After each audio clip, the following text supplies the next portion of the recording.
ನಮಸ್ಕಾರ, ಧ್ವನಿ ಸಮಾಚಾರಕ್ಕೆ ಸ್ವಾಗತ. ನಾನು ಶರತ್ ಬೇಕೂರ್. ಮೊದಲಿಗೆ ಇವತ್ತಿನ ಮುಖ್ಯಾಂಶಗಳು.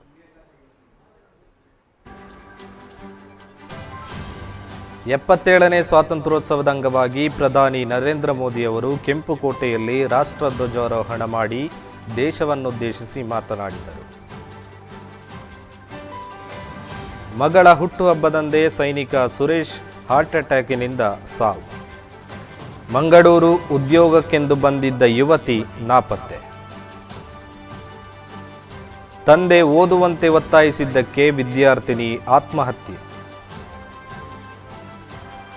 13 ಗಂಟೆಗಳ ಕಾಲ ನೀರಿನಲ್ಲಿ ಸಿಲುಕಿದ್ದ 78ರ ವೃದ್ಧೆ. ಹಿಂದೂ ಜಾಗರಣ ವೇದಿಕೆ ಕಾರ್ಯಕರ್ತರ ಪ್ರಾಮಾಣಿಕತೆಯನ್ನು ಮೆಚ್ಚಿದ ಕ್ರಿಶ್ಚಿಯನ್ ಫ್ಯಾಮಿಲಿ. ಪುತ್ತೂರು ಖಾಸಗಿ ಆಸ್ಪತ್ರೆಯ ಮುಂದೆ ಧರಣಿ, ಆಸ್ಪತ್ರೆಯ ನಿರ್ಲಕ್ಷ್ಯದಿಂದ ಬಾಲಕನ ಸಾವು ಆರೋಪ. ಕಟೀಲು ರಾಷ್ಟ್ರಧ್ವಜ ಹಿಡಿದು ಸಂಭ್ರಮಿಸಿದ ಕಟೀಲು ದೇಗುಲದ ಮಹಾಲಕ್ಷ್ಮಿ.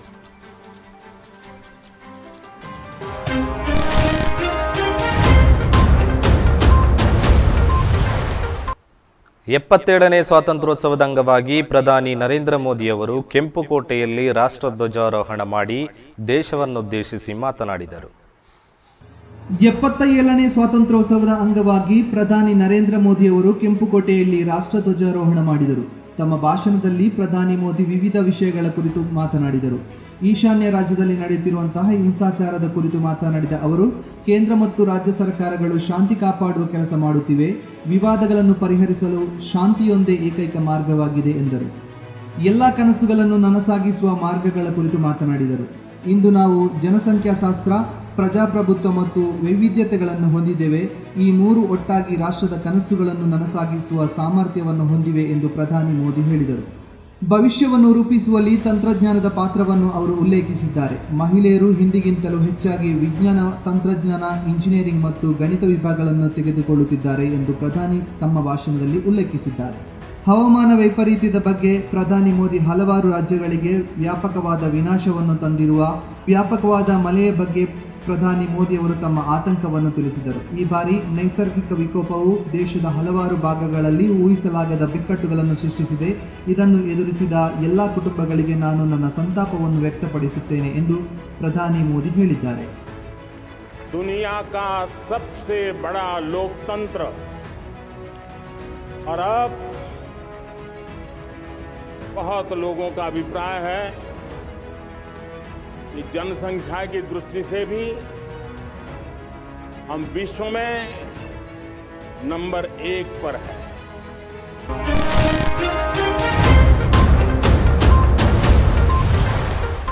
ಪುತ್ರಿಯ ಹುಟ್ಟುಹಬ್ಬದ ದಿನವೇ ತಂದೆ ಯೋಧ ಸಾವನ್ನಪ್ಪಿರುವ ಮನಕಲಕುವ ಘಟನೆ ಕೆಆರ್ ನಗರದ ಹೊಸ ಅಗ್ರಹಾರ ಗ್ರಾಮದಲ್ಲಿ ನಡೆದಿದೆ. ಪುತ್ರಿ ಪ್ರಕೃತಿ 5ನೇ ವರ್ಷದ ಹುಟ್ಟುಹಬ್ಬಕ್ಕಾಗಿ ಸೈನಿಕ ಸುರೇಶ್ ಡೋರ್ನಹಳ್ಳಿಯ ಅನಾಥಾಶ್ರಮಕ್ಕೆ ಊಟ ಕೊಡಲು ತೆರಳಿದ್ದ ವೇಳೆ ಏಕಾಏಕಿ ಕುಸಿದು ಬಿದ್ದಿದ್ದಾರೆ. ಕೂಡಲೇ ಕೆಆರ್ ನಗರದ ಸಾರ್ವಜನಿಕ ಆಸ್ಪತ್ರೆಗೆ ಸಾಗಿಸುವ ಮೊದಲೇ ಅಸುನೀಗಿದ್ದಾರೆ. ಕಳೆದ 19 ವರ್ಷದಿಂದ ಸೇನೆಯಲ್ಲಿ ಸೇವೆ ಸಲ್ಲಿಸುತ್ತಿದ್ದ ಸೈನಿಕ ಸುರೇಶ್ ಜಮ್ಮು ಕಾಶ್ಮೀರದ ವಾಡಿ ಸೆಕ್ಟರ್ನ ನಾಯಕ್ ಸುಬೇದಾರ್ ಆಗಿ ಕರ್ತವ್ಯ ನಿರ್ವಹಣೆ ಮಾಡುತ್ತಿದ್ದರು. ಸುರೇಶ್ ರಜೆಯ ಮೇಲೆ ಜಮ್ಮುವಿನಿಂದ ಬಂದಿದ್ದರು. ಸಕಲ ಸರ್ಕಾರಿ ಗೌರವಗಳೊಂದಿಗೆ ಸುರೇಶ್ ಅಂತ್ಯ ಸಂಸ್ಕಾರ ನೆರವೇರಿಸಲಾಯಿತು.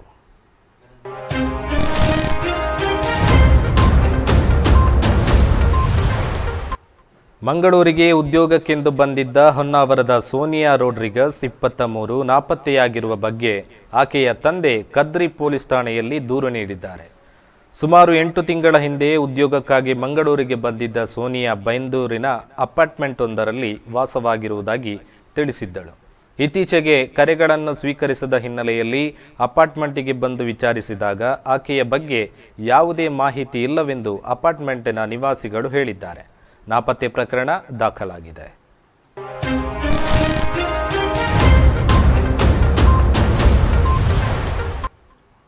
ಓದುವಂತೆ ತಂದೆ ಒತ್ತಾಯಿಸಿದ್ದಕ್ಕೆ ಆತ್ಮಹತ್ಯೆ ಮಾಡಿಕೊಂಡ ಘಟನೆ ಉಡುಪಿಯಲ್ಲಿ ನಡೆದಿದೆ. 76 ಬಡಗಟ್ಟುವಿನ ಕಿರಣ್ ಬಾಳಿಗರವರ ಪುತ್ರಿ ಅಂಕಿತಾ ಕೆ ಬಾಳಿಗ ಆತ್ಮಹತ್ಯೆ ಮಾಡಿಕೊಂಡಿದ್ದಾರೆ. ಇವರು ಮಣಿಪಾಲದ ಕಾಲೇಜಿನಲ್ಲಿ ಅಂತಿಮ ವರ್ಷದ BSc ಮಾಡಿಕೊಂಡಿದ್ದಳು. ತಂದೆ ಓದಿನ ವಿಚಾರಕ್ಕೆ ಬೈದ ಕಾರಣವೋ ಅಥವಾ ಇನ್ನಾವುದೋ ಕಾರಣದಿಂದ ಆಕೆ ಆಗಸ್ಟ್ 13ರಂದು ಮನೆಯ ರೂಮಿನಲ್ಲಿ ನೇಣು ಬಿಗಿದು ಆತ್ಮಹತ್ಯೆ ಮಾಡಿಕೊಂಡಿದ್ದಾಳೆ. ನಗರದ ಪೊಲೀಸ್ ಠಾಣೆಯಲ್ಲಿ ಪ್ರಕರಣ ದಾಖಲಾಗಿದೆ.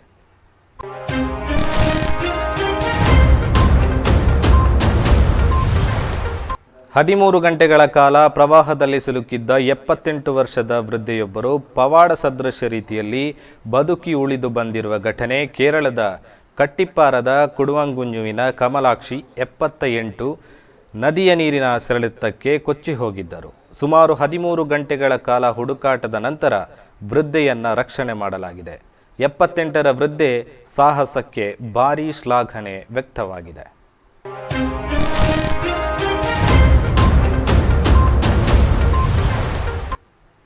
ಬಿಸಿ ರೋಡಿನ ಹೃದಯ ಭಾಗದಲ್ಲಿ ನಿನ್ನೆಯ ದಿನ ನಡೆದ ಹಿಂದೂ ಜಾಗರಣ ವೇದಿಕೆಯ ಪಂಜಿನ ಮೆರವಣಿಗೆ ವೇಳೆಯಲ್ಲಿ ಸಂಘಟನೆ ಕಾರ್ಯಕರ್ತ ಕೊಡ್ಡಂಬೆಟ್ಟು ಮೋಹನ್ ಆಚಾರ್ಯ ಅವರಿಗೆ ಚಿನ್ನದ ಆಭರಣ ಸಿಕ್ಕಿದ್ದು, ಅದನ್ನು ಪ್ರಾಮಾಣಿಕ ರೀತಿಯಲ್ಲಿ ಹಿಂದೂ ಜಾಗರಣ ವೇದಿಕೆಯ ಕಾರ್ಯಕರ್ತರಲ್ಲಿ ವಿಚಾರ ತಿಳಿಸಿ ಇಂದು ಚಿನ್ನದ ವಾರಸುದಾರರಾದ ಅನಿಲ್ ರವರ ಸುಪರ್ದಿಗೆ ಒಪ್ಪಿಸಿರುತ್ತಾರೆ. ಅನಿಲ್ ಅವರು ಜಾಗರಣ ಕಾರ್ಯಕರ್ತರಿಗೆ ಧನ್ಯತೆಯ ಮನೋಭಾವ ವ್ಯಕ್ತಪಡಿಸಿದ್ದಾರೆ.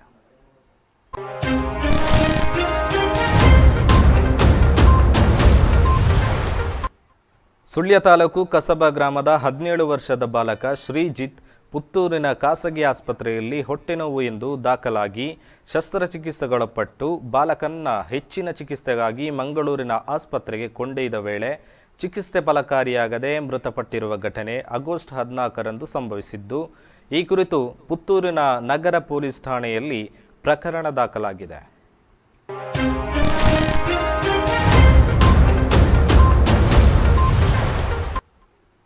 ಭಾರತೀಯ ಜನತಾ ಪಕ್ಷ ಕೇರಳ ರಾಜ್ಯ ಕಾರ್ಯದರ್ಶಿ ನ್ಯಾಯವಾದಿ ಶ್ರೀಕಾಂತ್ ಅವರ ಸಹೋದರ ಕ್ಷೇತ್ರ ಅರ್ಚಕರಾದ ಶ್ರೀಧರ್ ಎಂಬವರು ರಸ್ತೆ ಅಪಘಾತದಲ್ಲಿ ಗಾಯಗೊಂಡಿದ್ದು ಚಿಕಿತ್ಸೆ ಫಲಕಾರಿಯಾಗದೆ ನಿನ್ನೆ ನಿಧನರಾಗಿದ್ದಾರೆ.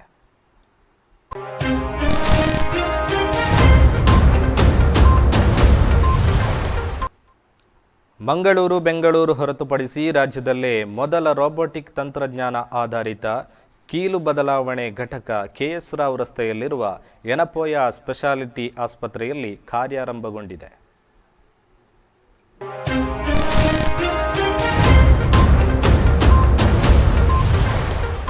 ಸರ್ವ ಕಾಲೇಜು ವಿದ್ಯಾರ್ಥಿ ಶಕ್ತಿ ರಿಜಿಸ್ಟರ್ಡ್ ವತಿಯಿಂದ ಸ್ವಾತಂತ್ರ್ಯ ದಿನಾಚರಣೆ ಅಂಗವಾಗಿ ಹೊಸಬೆಳಕು ಆಶ್ರಯದಲ್ಲಿ ಆಶ್ರಮದ ನಿವಾಸಿಗಳೊಂದಿಗೆ ಆಚರಿಸಲಾಯಿತು.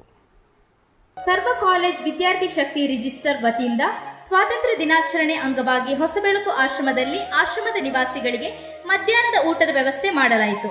ಸಮಾಜಮುಖಿ ಕಾರ್ಯಕ್ರಮಗಳನ್ನು ಮಾಡಿ ಮಾನವೀಯ ಮೌಲ್ಯಗಳನ್ನು ಅಳವಡಿಸಿಕೊಳ್ಳುವಂತೆ ಸಂಸ್ಥೆಯ ಸಂಸ್ಥಾಪಕರಾದ ಡಾಕ್ಟರ್ ಶಿವಕುಮಾರ್ ಕರ್ಜೆ ತಿಳಿಸಿದರು. ಈ ಸಂದರ್ಭದಲ್ಲಿ ಜಿಲ್ಲಾಧ್ಯಕ್ಷರಾದ ರಚನ್ ಸಾಲಿಯನ್, ಹಿಂದೂ ಜನಸೇವಾ ಟ್ರಸ್ಟ್ನ ಕಾರ್ಯದರ್ಶಿ ಚಂದನ್ ಒಳಕಾಡು, ಯಶ್ವಿನ್, ಚರಣ್, ಶಶಾಂಕ್, ಸೌಮಿಕ್, ಮಾಸ್ಟರ್ ಮಹಿತ್, ವಿವಿಧ, ಹೊಸಬೆಳಕು ಆಶ್ರಮದ ವಿನಯ್ ಚಂದ್ರ, ತರುಣ್ ಗೌರೀಶ್ ಉಪಸ್ಥಿತರಿದ್ದರು.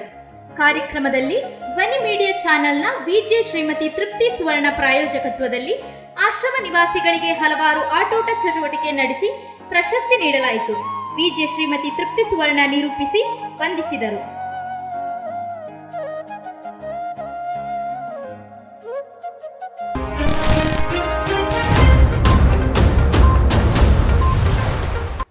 ಕಟೀಲು ಶ್ರೀ ದುರ್ಗಾಪರಮೇಶ್ವರಿ ದೇವಸ್ಥಾನದ ರಥಬೀದಿಯಲ್ಲಿ ಭಕ್ತರು ಕ್ಷೇತ್ರದ ಸಮೂಹ ಶಿಕ್ಷಣ ಸಂಸ್ಥೆಯ 2,500 ವಿದ್ಯಾರ್ಥಿಗಳೊಂದಿಗೆ ದೇಗುಲದ ಆನೆ ಮಹಾಲಕ್ಷ್ಮಿ ಕೂಡ ರಾಷ್ಟ್ರಧ್ವಜವನ್ನು ಸೊಂಡಿಲಿನಲ್ಲಿ ಎತ್ತಿ ಹಿಡಿದು ಧ್ವಜವಂದನೆ ಸಲ್ಲಿಸಿತು. ನಿವೃತ್ತ ಸೈನಿಕ ಕಟೀಲು ಲಕ್ಷ್ಮೀನಾರಾಯಣ ರಾವ್ ಧ್ವಜಾರೋಹಣವನ್ನು ಗೈದರು.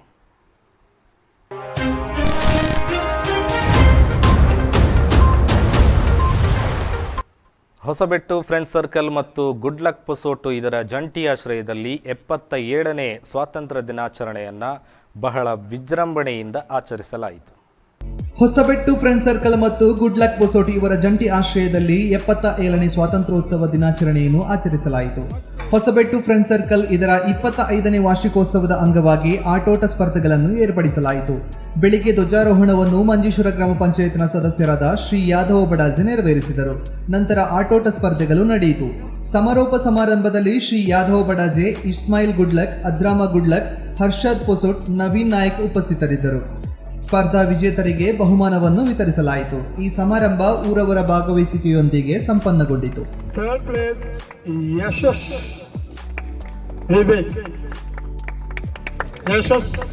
ವಿವೇಕ್. Third place. ಸಮಾಧಾನಕರ ಬಹುಮಾನ ಮಾರ್ಯಂ ರಶೀದ್.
ಮಕ್ಕಳಿಗೆ ಸಂಸ್ಕಾರ ಗರ್ಭಾವಸ್ಥೆಯಿಂದಲೇ ಬರುತ್ತದೆಯಂತೆ.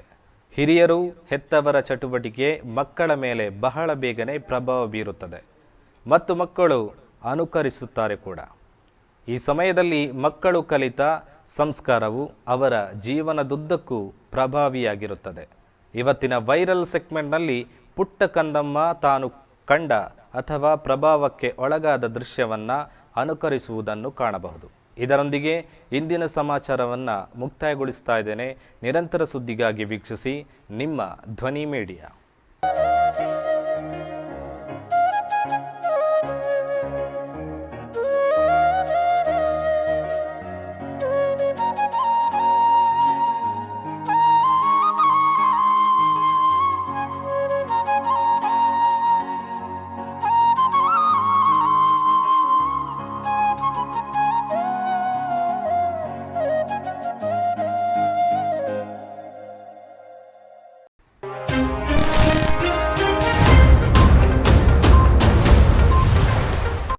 ನಿಮ್ಮ ನೆಚ್ಚಿನ ಧ್ವನಿ ಮೀಡಿಯಾ ಆ್ಯಪ್ ಇದೀಗ ಗೂಗಲ್ ಪ್ಲೇಸ್ಟೋರ್ನಲ್ಲಿ ಲಭ್ಯವಿದೆ. ಗೂಗಲ್ ಪ್ಲೇಸ್ಟೋರಿಗೆ ಹೋಗಿ ಧ್ವನಿ ಮೀಡಿಯಾ ಅಂತ ಟೈಪ್ ಮಾಡಿ ಉಚಿತವಾಗಿ ಡೌನ್ಲೋಡ್ ಮಾಡಿಕೊಳ್ಳಿ. ನಿಮ್ಮ ನೆಚ್ಚಿನ ಎಲ್ಲ ಕಾರ್ಯಕ್ರಮಗಳನ್ನು ತಪ್ಪದೇ ವೀಕ್ಷಿಸಿ. ಯೂಟ್ಯೂಬ್ನಲ್ಲಿ ಧ್ವನಿ ಮೀಡಿಯಾ ಅಂತ ಟೈಪ್ ಮಾಡಿ ಸಬ್ಸ್ಕ್ರೈಬ್ ಮಾಡಿಕೊಳ್ಳಿ. ಧ್ವನಿ ಮೀಡಿಯಾವನ್ನು ಫೇಸ್ಬುಕ್, ಇನ್ಸ್ಟಾಗ್ರಾಮ್ ಹಾಗೂ ಟ್ವಿಟರ್ಗಳಲ್ಲೂ ವೀಕ್ಷಿಸಬಹುದಾಗಿದೆ. ಧ್ವನಿ ಮೀಡಿಯಾ, ನಿಮ್ಮ ಧ್ವನಿಗೆ ನಮ್ಮ ಧ್ವನಿ.